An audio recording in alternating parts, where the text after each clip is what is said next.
If you get upset by something someone says or something someone does, it's one of two things.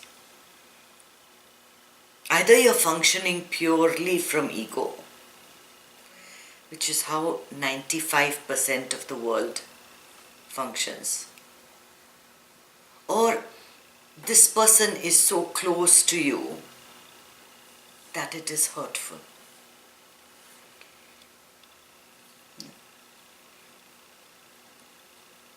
There's only two reasons why you get really upset with someone.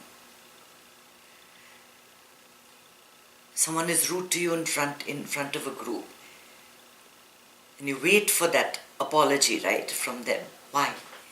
Because you've been humiliated in public.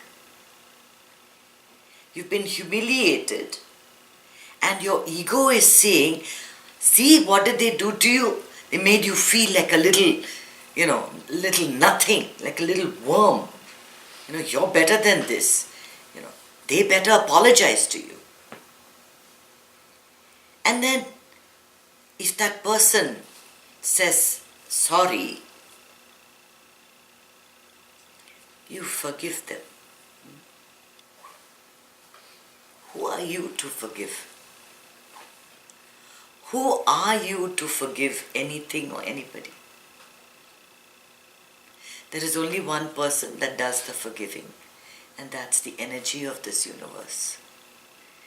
It is not up to you to forgive anything or anybody. But yes, if that is an acknowledgement of humility. So this, what you're acknowledging by this word forgiveness. I always have a problem with this word forgiveness because I feel that forgiveness comes from this exalted place that you are better than that person, and you're saying, oh, I forgive you. And that I think is wrong, because we are all one humanity. We all come from the same place. And if you're not functioning from ego, if you're functioning from one compassionate, composite self, then there is no forgiveness. There is an acknowledgement of humility. Because it requires a certain amount of humility, a lot of humility, to say, I'm so sorry. To even say those words. There's some people that will never ever apologize. You know those, right? Yeah. Now we all know those people very well. Very well. They will never acknowledge that they have done anything wrong. They will always find a way to turn something onto you or onto someone else. So if you actually find someone who says, I am sorry, then whatever that person has said or done must be deleted from memory. You hit the back button completely, almost as if it never existed. That much you have to do. Because it requires an acknowledgement of one's wrongdoing. A moment of it's an aha moment, if you know what I mean. It's like, oh my God, I did something wrong. I should not have said this. I should not have done this. And that's a moment of learning, of true wisdom. Because hopefully from that experience, you grow and you don't do the same thing again. There are some like me, it costs me absolutely nothing to apologize.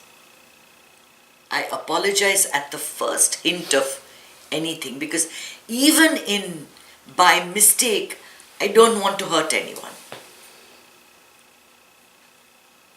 I don't want to hurt a soul, but many times your voice is a little rough. Sometimes you don't even realize what you're saying. You make a comment and that hurts somebody.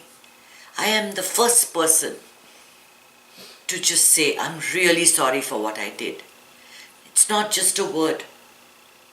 It's not just a word. It's a true feeling, an acknowledgement that even though I had no intention of hurting you. I did. And it's an acknowledgement of that. And many people that I apologize to, they feel that they've won. I made her apologize to me.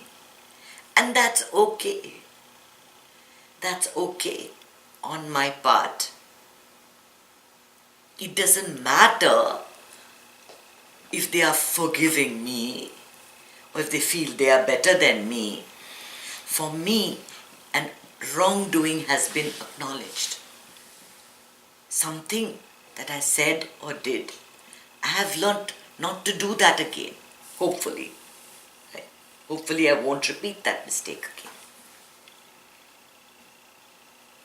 I'm very grateful when someone says sorry to me. When someone acknowledges that they do it, because I see that as a step in their progression. But if you look at today's, media and today's open world, very easily people are saying sorry. Oh, I'm sorry this happened. I was not that person.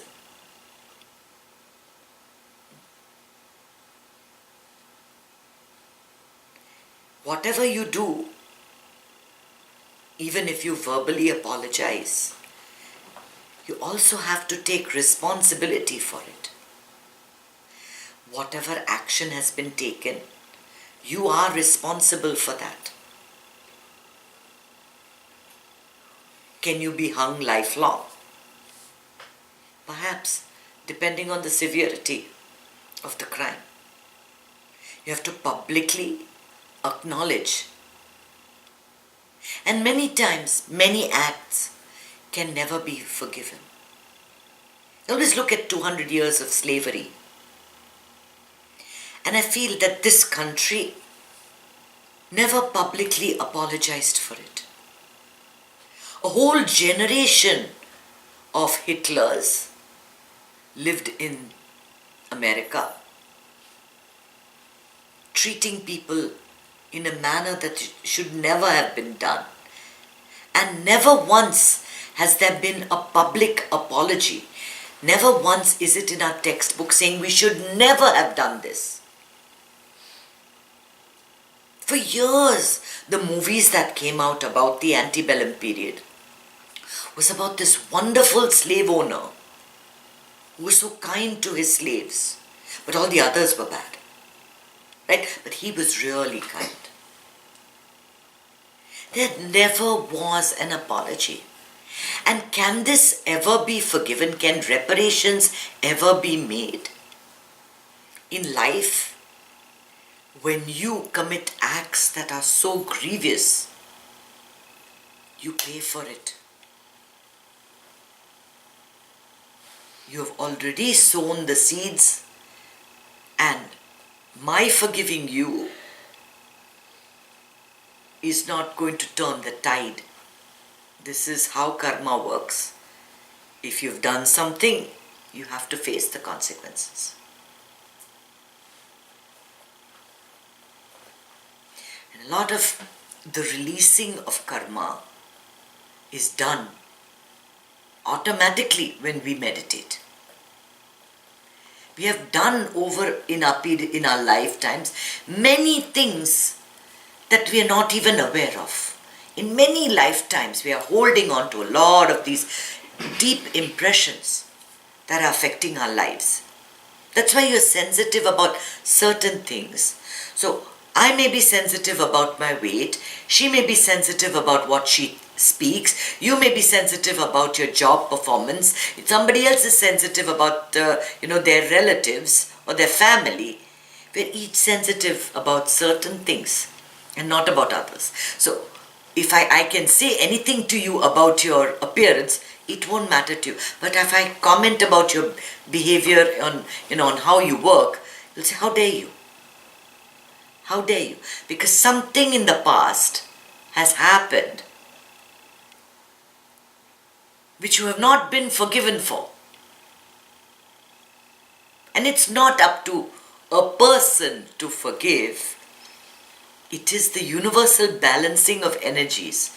That's what you call karma. Karma comes and in its own way, it balances all these things out. So it is not up to me or you to punish anyone. It is not our job to do this.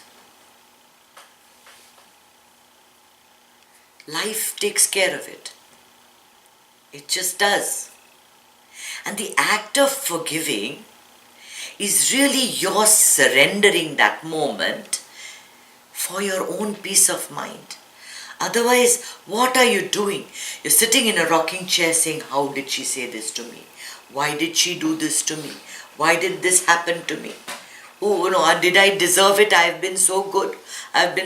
Yes, you're so good. Everything is nice about you. Everything is good.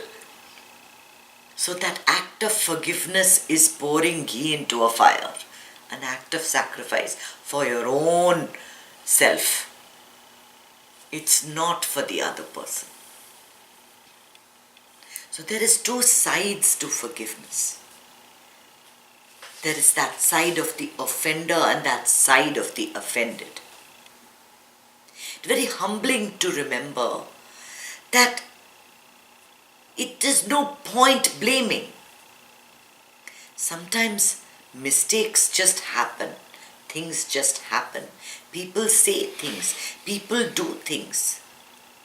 The minute you're saying this is being done to me, your ego has immediately been brought into this, and you are not going to listen to anything else. You're only going to hear that voice of that ego saying, oh my God, how did she say that to you? You are such a well-respected person.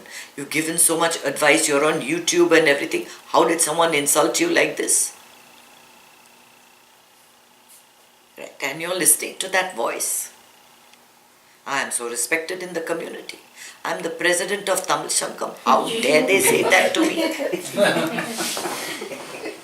Right? I mean, you do think, when I'm saying it to you like that, you do think that's how the mind works. That, hey, I'm this, I'm that, I'm so respected in my community, I'm so old, I'm the oldest person in my family. How dare my child talk to me like that?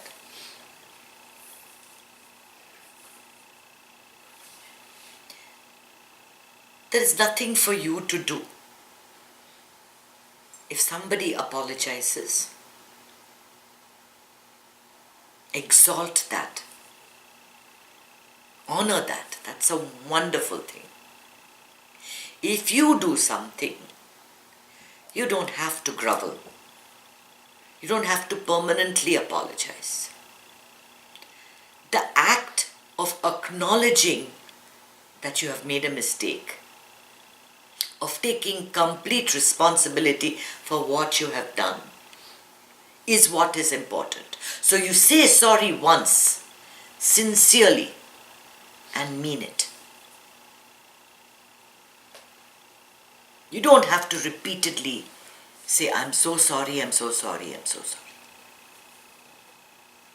As long as that moment is one of enlightenment, you have realized that what you have said, the belief you have held, the words that you have uttered, the act that you have taken is a wrong one.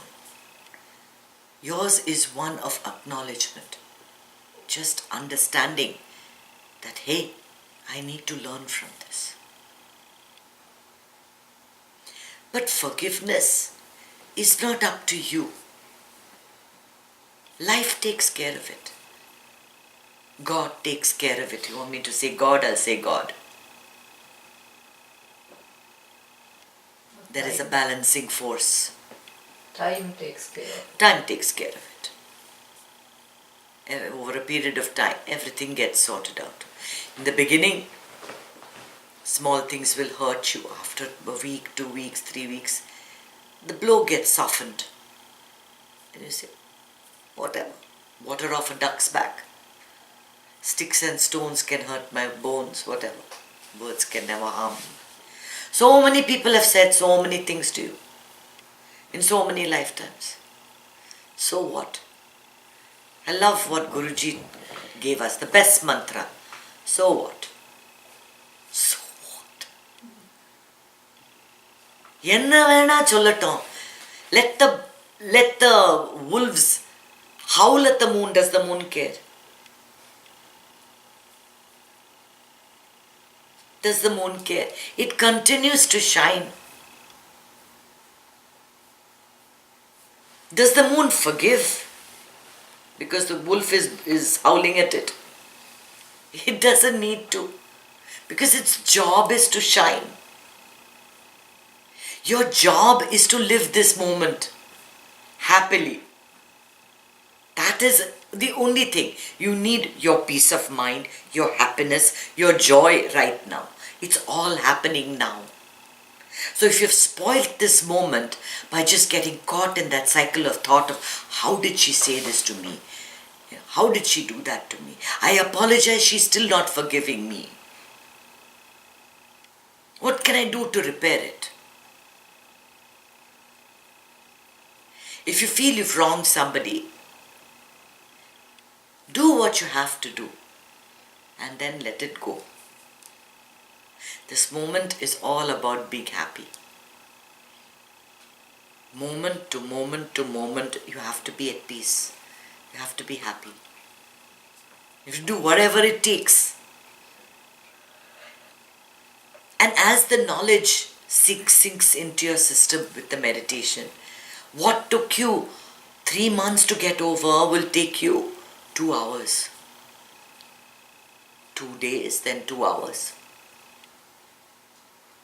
It doesn't go completely, but it gets a lot better because you've heard this knowledge so many times, said it again and again and again. So at some part of you has retained it, and hopefully it comes up in those moments.